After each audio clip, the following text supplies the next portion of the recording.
एक आदमी नाम अहमद अपनी बीवी समीरा के साथ एक खूबसूरत गांव में मुंतकिल हुआ। गांव निहायत दिलकश था, जहां हरियाली और कुदरती हसन की भरमार थी, और एक दरिया गांव के करीब बहता था। अहमद का दोस्त ज़ुबैर भी इसी गांव में रहता था, जिसकी वजह से अहमद और समीरा ने वहां बसने का फैसला किया था। जब वो दोनों गांव में आए तो सब कुछ मामूल के मुताबिक था। गांव के लोग मेहमान नवाज थे और गांव की खामोशी एक सुकून बख्श कैफियत रखती थी। लेकिन अहमद को शुरू से ही कुछ अजीब सा महसूस हो रहा था, जैसे ये गांव अपनी खूबसूरती के पीछे कुछ राज छुपाए हुए। एक शाम अहमद और समीरा दरिया के किनारे बैठे थे, जहां हल्की हवा चल रही थी और पानी की लहरें मद्धम मद्धम शोर कर रही थीं। अचानक अहमद को पानी में एक गैर मामूली हरकत महसूस हुई, जैसे कोई साया लहरों के नीचे छप रहा हो। उसने घबराकर समीरा को कहा, समीरा, तुम्हें यहाँ कुछ अजीब सा नहीं लगता? अजीब? क्या मतलब? नदी तो कितनी सुंदर लग रही है और हवा भी कितनी सुखद है। तुम ऐसा क्यों सोच रहे हो? पानी को देखो, जैसे कोई चीज उसके अंदर छिपकर हरकत कर रही हो। ये सिर्फ मेरा भ्रम नहीं हो सकता। कुछ तो है यहाँ। शायद तुम थके हुए हो, अहमद। तुम्हें आराम की जरूरत है। नहीं, समीरा, ये जगह ठीक नहीं लग रही। हमें यहाँ से चलना चाहिए।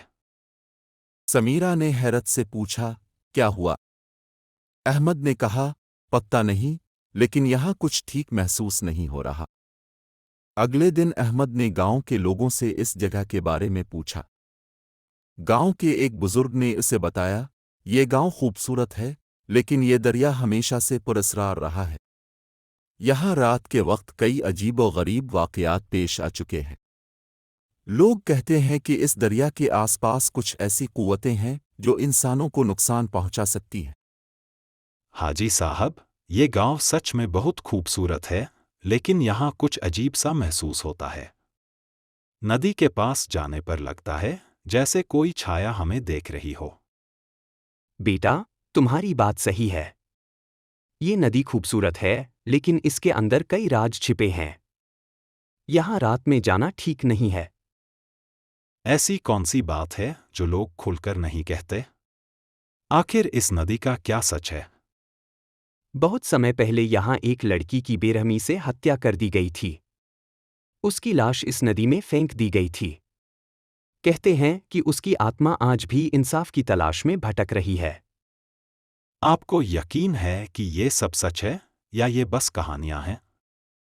बेटा, हमने खुद कई रातों में अजीब चीजें देखी हैं, लेकिन कोई इसके बारे में ज्यादा बात नहीं करता। अहमद ने ये बात सुनकर मोहतात रहने का फैसला किया, लेकिन इसका दिल मुतमईन ना हुआ। अगले दिन अहमद अपने काम पर गया और समीरा घर में अकेली थी। अहमद ने दिन में कई बार समीरा को फ़ोन करने की कोशिश की, लेकिन इसने फ़ोन नहीं उठाया। इसकी बेचैनी बढ़ने लगी। आखिरकार उसने ज़ुबैर को फ़ोन किया और कहा, मेरे घर जाओ और देखो, समीरा ठीक तो है। ज़ुबैर फ़ौरन अहमद के घर पहुंचा। उसने दरवाज़ा खटखटाया, लेकिन कोई जवाब नहीं आया। जब कोई दरवाज़ा न खोला तो ज़ुबैर ने दरवाज़ा तोड़ दिया। अंदर का मंजर देखकर इसके होश उड़ गए।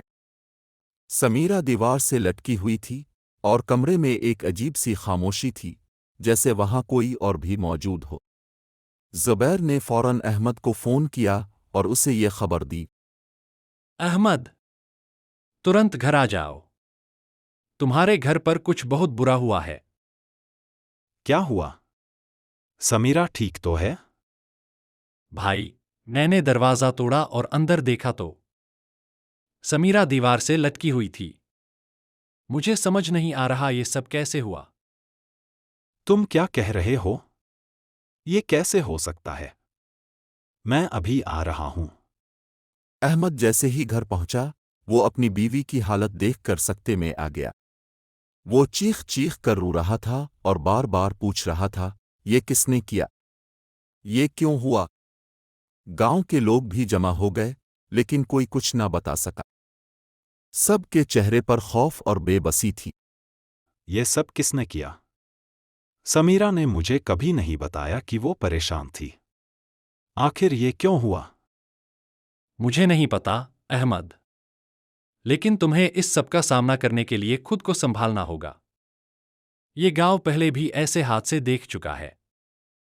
मैं सच्चाई का पता लगा कर रहूंगा, चाहे इसके लिए मुझे अपनी जान ही क्यों न देनी पड़े।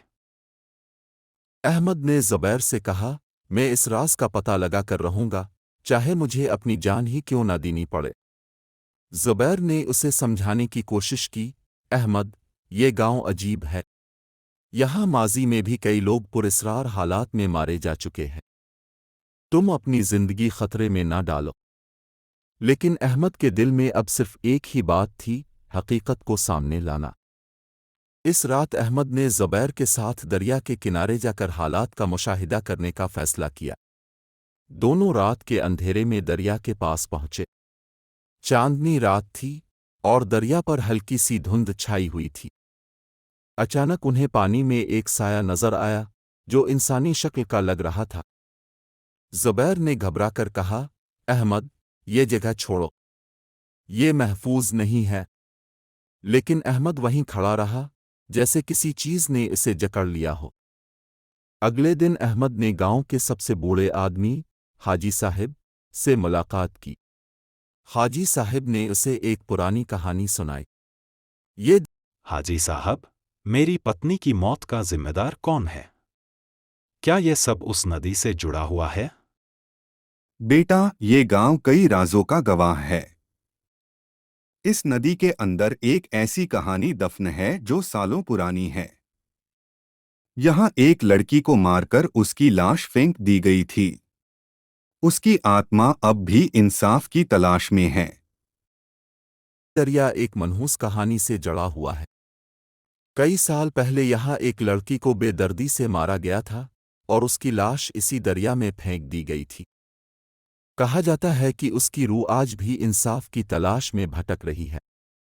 अहमद ने फैसला कर लिया कि वो इस मामले की गहराई तक जाएगा।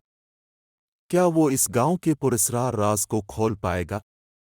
क्या समीरा की मौत का कोई ताल्लुक इस दरिया की कहानी से है? कहानी आगे एक नया मोड़ ले सकती है, जहां अहमद को गांव के इन अंधेरों से सामना करना पड़ेगा जो कई नस्लों से छुपे हुए हैं।